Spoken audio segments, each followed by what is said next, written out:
الشيطان اللعين الرجيم بسم الله الرحمن الرحيم الحمد لله رب العالمين بارئ الخلائق أجمعين والصلاة والسلام على جميع الأنبياء والمرسلين سيما من سمي في الآفاق بأحمد وفي الأرض بأبي القاسم محمد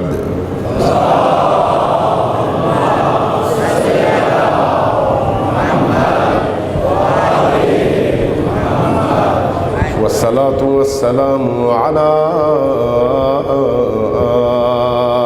أهل بيته الطيبين الطاهرين المعصومين واللعنة الدائمة على أعدائهم أجمعين من يوم عداوتهم إلى قيام يوم الدين.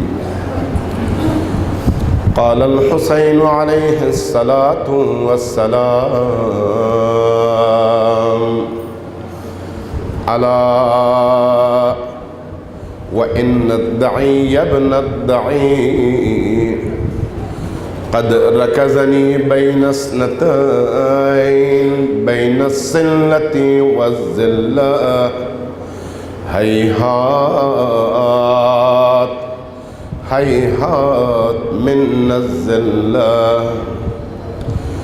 بسم الله الرحمن الرحيم. اللهم كن لوليك الحجة ابن الحسن صلواتك عليه وعلى آبائه في هذه الساعة وفي كل ساعة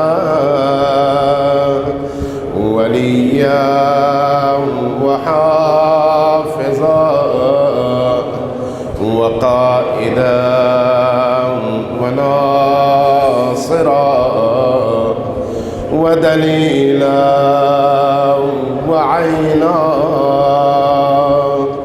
حتى تسكنه أرضك طوعا وتمتعه فيها طويلا. السلام على الحسين وعلى علي بن الحسين وعلى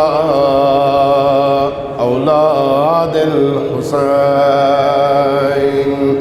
وعلى أصحاب الحسين صلوات بر محمد وآل محمد.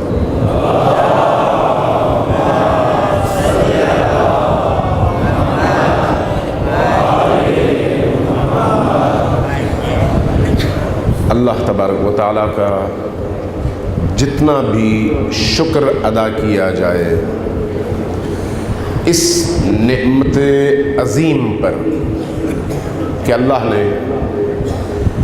نبی کریم اور ان کی آل اور بالخصوص حسین ابن علی علیہم الصلاۃ والسلام کی محبت اور ان کا عشق ہمارے دلوں میں زندہ فرمایا ہے. یہ ایک ایسی نعمت، ایسا انعام اور اللہ کی طرف سے ایسا تحفہ ہے کہ اگر ہم اپنی ساری زندگی اسی ایک نعمت کے شکرانے کے طور پر سرب سجود ہو کر اللہ کا شکر ادا کرنا چاہیں تو اس ایک نعمت کا شکر ادا نہیں کر سکتے۔ یہ جو حب اہل البیت ہے یہ اتنی بڑی نعمت ہے، اتنی بڑی نعمت۔ یہ جو عشق اہل البیت ہے دنیا کی سب سے بڑی نعمت ہے۔ اس لیے تمام دنیا کی نعمتیں ترازو کے ایک پلڑے پر اور حب محمد و آل محمد دوسرے پلڑے پر ہو تو آپ میں سے کوئی بھی شخص اس حب علی و آل علی کی جگہ پوری دنیا کی نعمت کو ایک لمحے کے لیے قبول کرنے پر اس لیے تیار نہیں ہوگا کہ حب علی کا ایک لمحہ تمام دنیا کے مقابلے میں زیادہ بھاری بھی ہے اور زیادہ منافع بخش بھی ہے۔ امام صادق علیہ السلام کی بارگاہ میں ایک شخص آیا،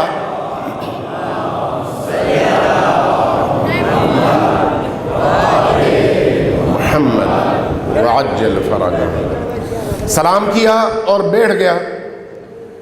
امام نے پوچھا کہ کہاں سے آئے ہو؟ کہا عراق سے۔ امام کے چہرے کی رنگت تبدیل ہوئی، فرمایا کہ میرے جد حسین کی زیارت کے لیے جاتے ہو؟ کہا کہ ابن رسول اللہ میرا دل بہت تڑپتا ہے کہ میں آپ کے جد اور اپنے امام حسین ابن علی علیہ السلام کی بارگاہ میں حاضری دوں، لیکن یہ جو حکمران ہیں ان کے مظالم اتنے زیادہ ہیں، غالباً امویوں کا دور ختم ہو چکا ہے اور عباسیوں کا دور شروع ہو چکا ہے۔ کہا کہ ان ظالموں کے ظلم کی حد اتنی زیادہ ہو گئی ہے کہ اگر میں عراق سے سفر کر کے اپنے علاقے سے کربلا جانا چاہوں تو جان کا خوف ہے کہ یہ مجھے مار دیں گے، اس لیے میں جا نہیں پاتا۔ تو پوچھا پھر کیا کرتے ہو؟ کہا کہ میں جب کبھی میرا دل تڑپتا ہے میں چھت پر چڑھتا ہوں، کربلا کی طرف رخ کرتا ہوں اور حسین ابن علی کی بارگاہ میں سلام عقیدت پیش کرتے ہوئے پکارتا ہوں السلام علیک یا ابا عبداللہ۔ جب یہ سنا تو فرمایا کہ تمہارا سلام بارگاہ حسینی میں قبول ہے۔ یہ جو تم سلام بیچتے ہو، یہ جو تم محبت اور عشق کا اظہار کرتے ہو، یہی تمہاری زندگی کی متاع ہے۔ عرض کیا یا ابن رسول اللہ دور سے آیا ہوں، عراق سے، آپ کی خدمت میں حاضری دی ہے، آپ کی زیارت سے شرفیاب ہوا ہوں، کچھ مجھے عطا کیجئے، بہت غریب ہوں۔ امام پھر مسکرائے، مسکرا کر کہا کیا کہا تم نے؟ تم غریب ہو؟ کہا ہاں میں غریب ہوں۔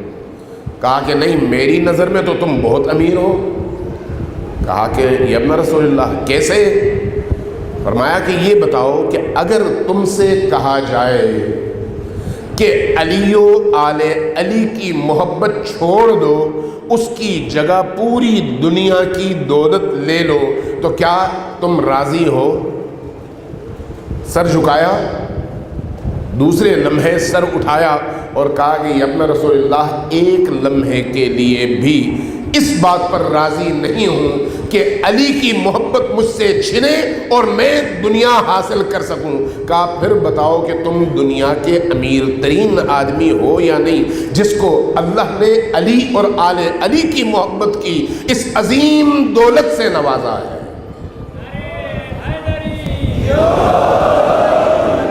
یہ جو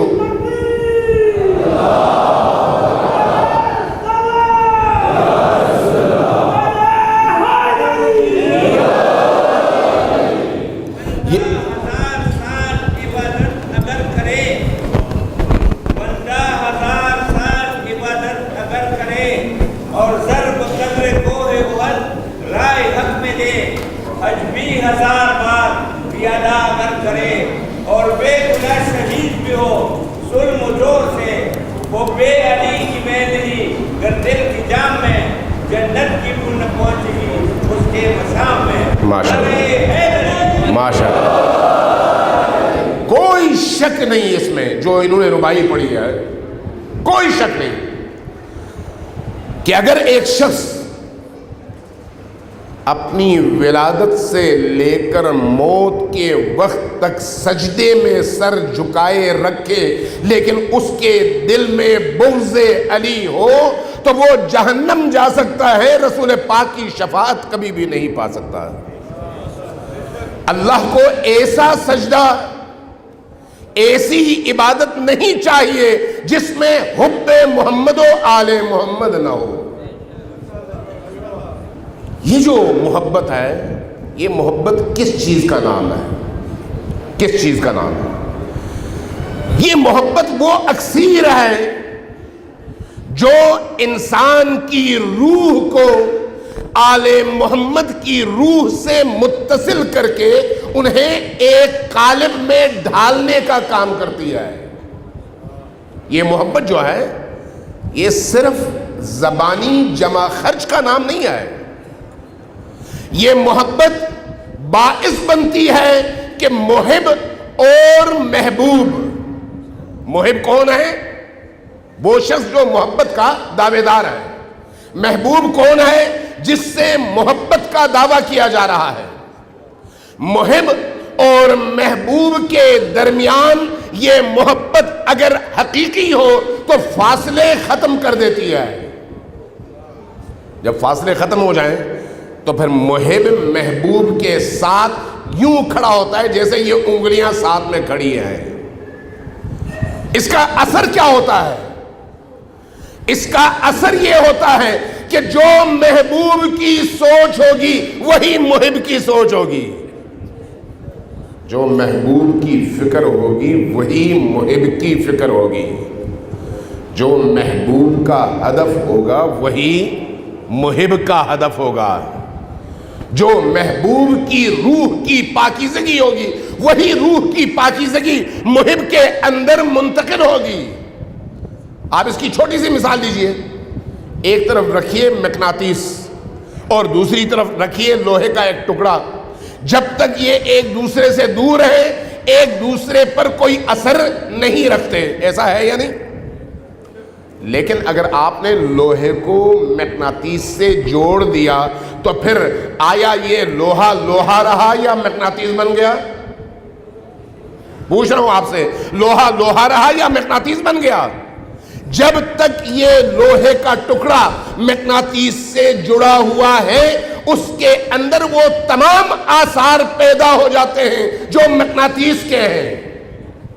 نتیجتاً وہی کام جو مقناطیس کرتا ہے وہی کام یہ لوہے کا ٹکڑا بھی کرتا ہے۔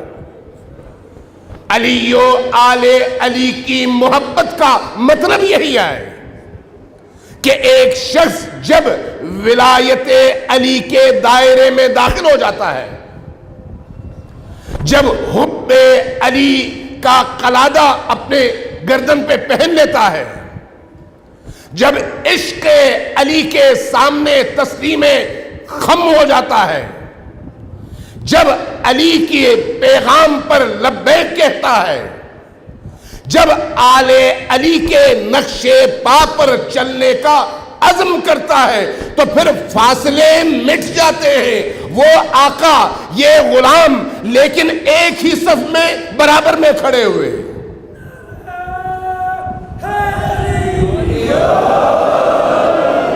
جو علی والا ہوتا ہے وہ یوں علی کے ساتھ کھڑا ہو جاتا ہے، جو حسین والا ہوتا ہے وہ یوں حسین کے ساتھ کھڑا ہو جاتا ہے۔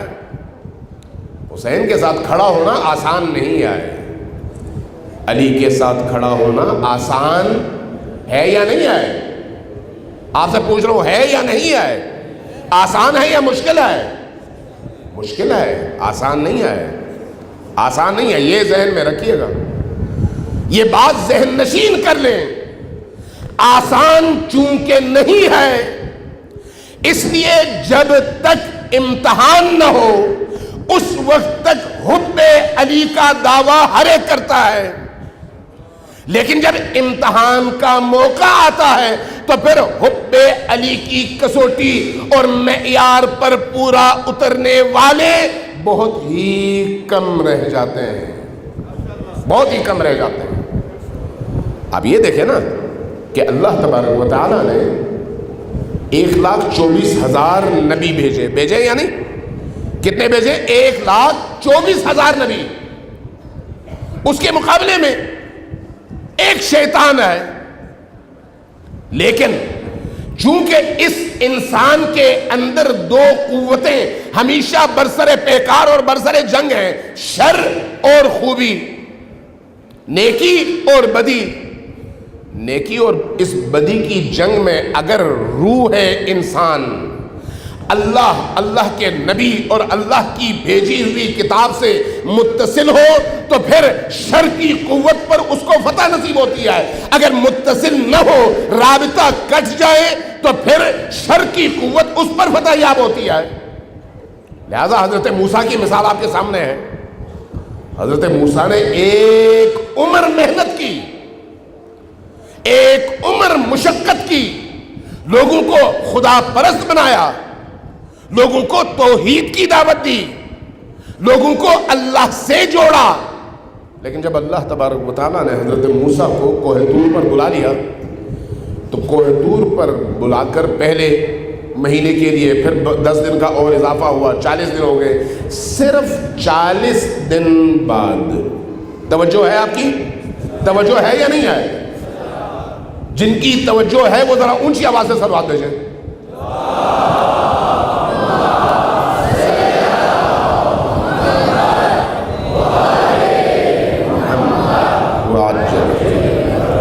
صرف 40 دن، 40 دن بعد جب لوٹے تو کیا دیکھا کہ موسیٰ کے زیر سایہ کلمہ پڑھنے والے تمام موحد اب سامری کے بنائے ہوئے ایک گوسالے کی پرستش کر رہے ہیں اور اللہ کو چھوڑ دیا ہے۔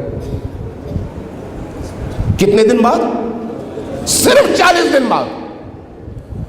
جب فکر میں بالیدگی نہ ہو، جب روح میں بلندی نہ ہو، جب عقلیں کام نہ کرتی ہوں، جب انسان اپنی فکر، اپنی سوچ، اپنے تدبر کو استعمال نہ کرتا ہو تو پھر اپنے وقت کے ہادی اور پیغمبر اور امام سے تھوڑا سا وقتی فاصلہ پیدا ہونے کے نتیجے میں اتنا دور نکل جاتا ہے کہ وہ ابلیس کا پرستار بن جاتا ہے اور اللہ کو چھوڑ دیتا ہے۔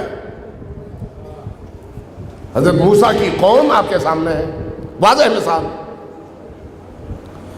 لیکن جب آپ علی کی مثال لیتے ہیں، امیر المؤمنین علی ابن ابی طالب نے جن لوگوں کی تربیت کی، اگرچہ کم ہے لیکن نکھرے ہوئے ہیں، اگرچہ کم ہے لیکن صاف ستھرے ہیں، اگرچہ کم ہے لیکن جان برکف ہیں، ہتھیلی پر اپنی جان لے کر علی کے دفاع، علی کے مکتب، علی کی فکر، علی کے پیغام اور علی کے گھرانے کی حفاظت کے لیے ہر آن میدان میں کھڑے،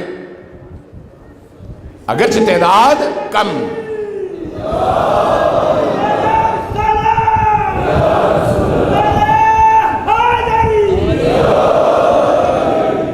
اگرچہ تعداد میں کم، لیکن روح اتنی بلند اس تربیت کے نتیجے میں۔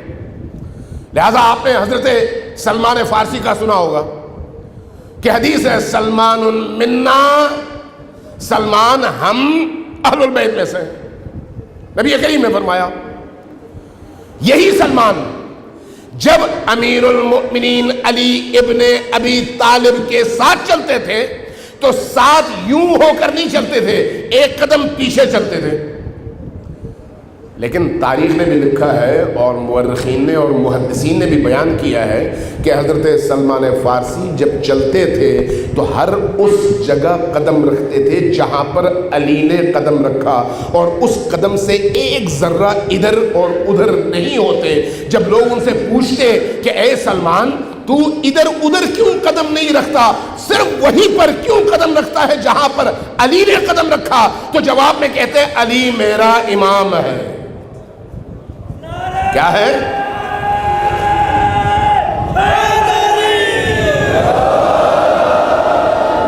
کیا ہے؟ علی میرا امام ہے۔ چونکہ میرا امام ہے اس لیے میرے امام کا ہر اٹھا ہوا قدم حکمت سے خالی نہیں ہے۔ مجھے نہیں پتا کہ علی نے اس جگہ کیوں قدم رکھا، اس طرف کیوں نہیں رکھا۔ چونکہ میں علی کا مأموم ہوں، علی میرا امام ہے، اس لیے میں ہر وہ کام کروں گا جو علی نے کیا، حتیٰ قدم بھی وہیں پر رکھوں گا جہاں پر علی نے قدم رکھا، اس لیے کہ کوئی اس میں یقیناً حکمت ہوگی جو مجھے سمجھ نہیں آئی، لیکن میں علی کا تابعدار ہوں۔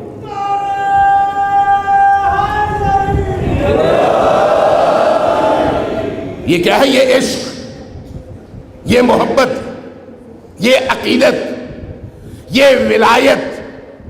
ولایت کو ماننا اس طرح سے ہوتا ہے، امام کو ماننا اس طرح سے ہوتا ہے کہ حتیٰ جب قدم بھی اٹھاؤ تو علی کے راستے سے ذرہ برابر ادھر یا ادھر نہ ہو۔ اب ذرا غور کیجیے گا، جس کے دل میں علی کی محبت پیدا ہو، جس کے دل میں علی کی محبت پیدا ہو، محب اور محبوب کے صفات مشترک ہو جاتے ہیں، یعنی یہ محب محبوب کے صفات میں ڈھل جاتا ہے۔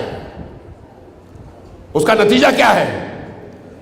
علی کائنات کا شجاع ترین انسان ہے یا نہیں ہے؟ ہے یا نہیں ہے؟ ایسا نہیں ہو سکتا کہ کوئی شخص علی کا محب ہو، علی کا سپاہی ہو، علی کی امامت کا قائل ہو، علی کا مولائی ہو، لیکن اس کے اندر شجاعت نہ ہو۔ یہ نہیں ہو سکتا۔ یہ نہیں ہو سکتا کہ علی بہادری کے میدان میں، بہادری کے معراج پر نظر آئے اور علی کا موالی میدان چھوڑ کر بھاگ رہا ہو۔ یہ ممکن نہیں ہے، اس لیے کہ یہ علی کا موالی ہے۔ ہاں اگر میدان چھوڑ کر بھاگتا ہے تو پھر اس کا مطلب یہ ہے کہ یہ علی کا موالی تھا نہیں، بن رہا تھا۔ جو ہو اور جو بن رہا ہو اس میں بڑا فرق ہے۔ جو نہ ہو اس کو آپ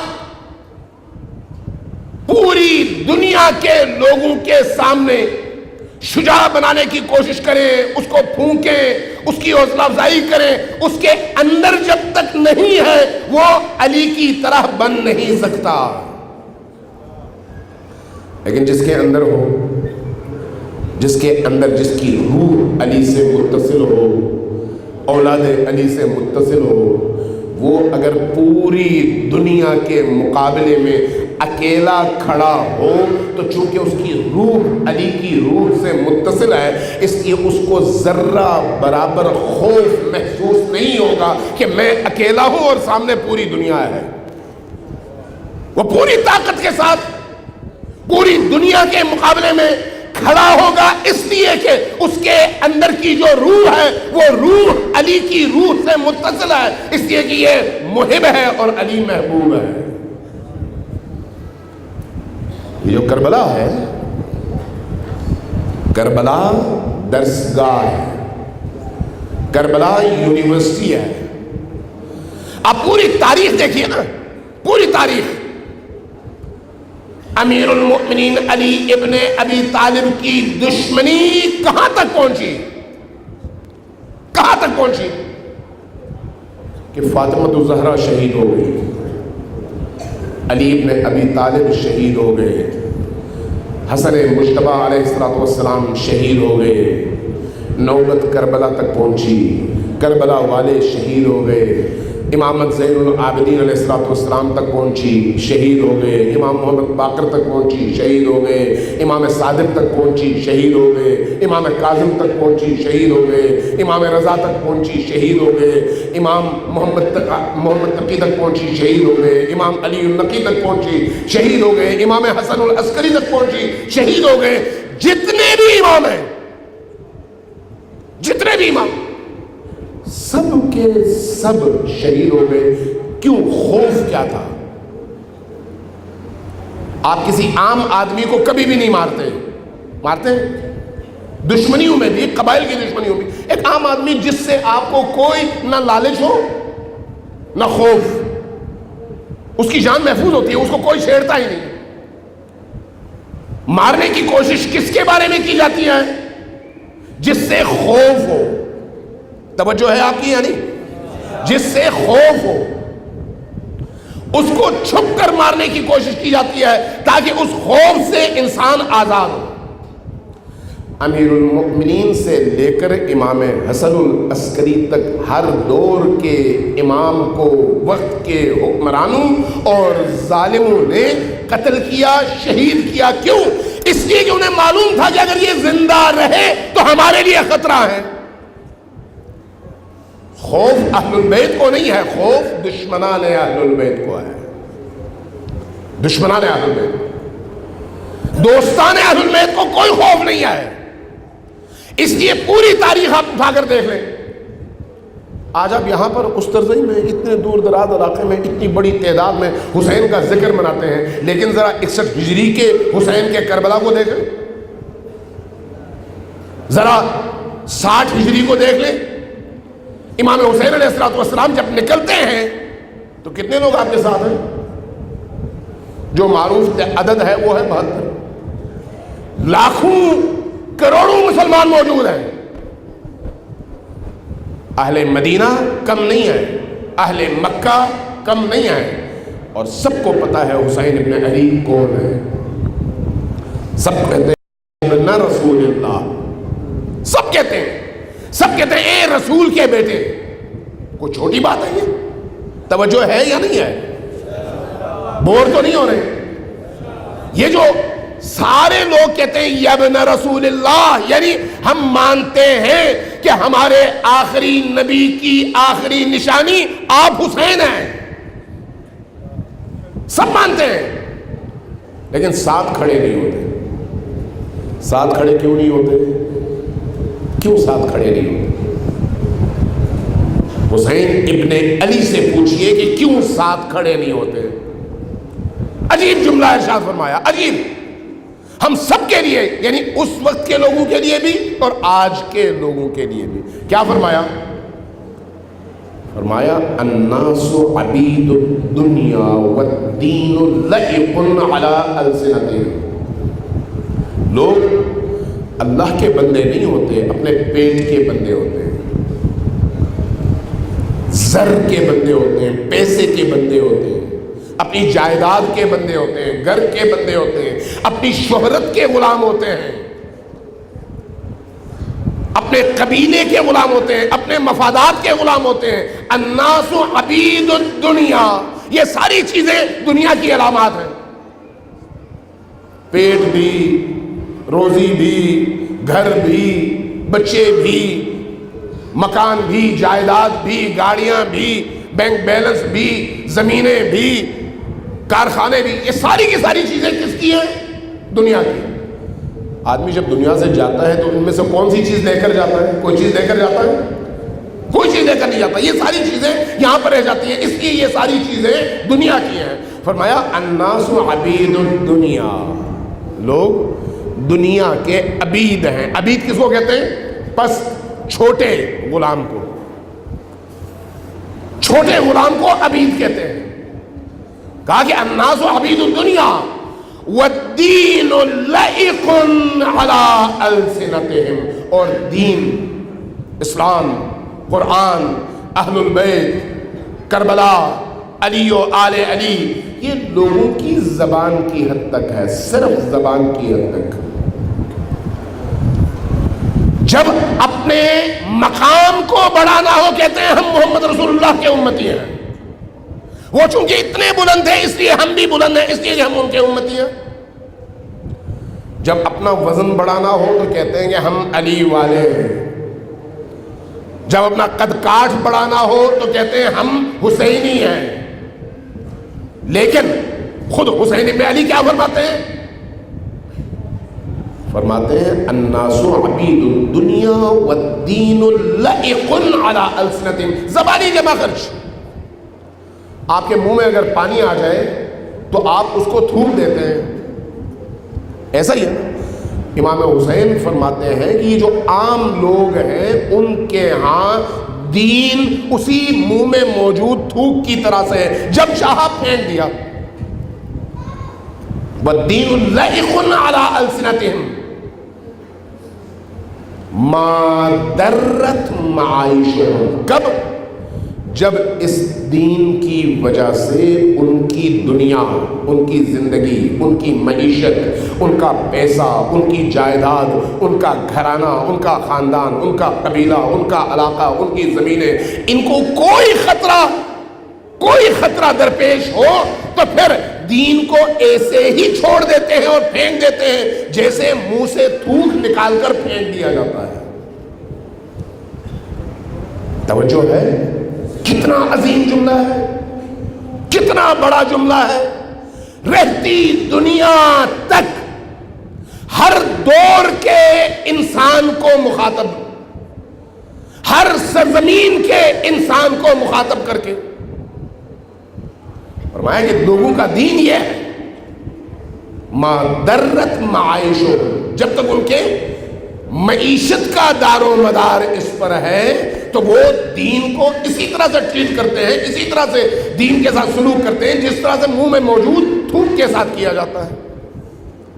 فَإِذَا مُحِسُّوا بِالْبَلَاءِ، جب اس انسان کو آزمائش میں ڈالا جاتا ہے، آزمائش، فَإِذَا مُحِسُّوا بِالْبَلَاءِ، استزئی والو، بنگش والو، ذرا غور سے سنو، غور سے، یہ میرے لیے بھی ہے، میرے بچوں کے لیے بھی ہے، اور آپ کے لیے اور آپ کے بچوں کے لیے بھی ہے۔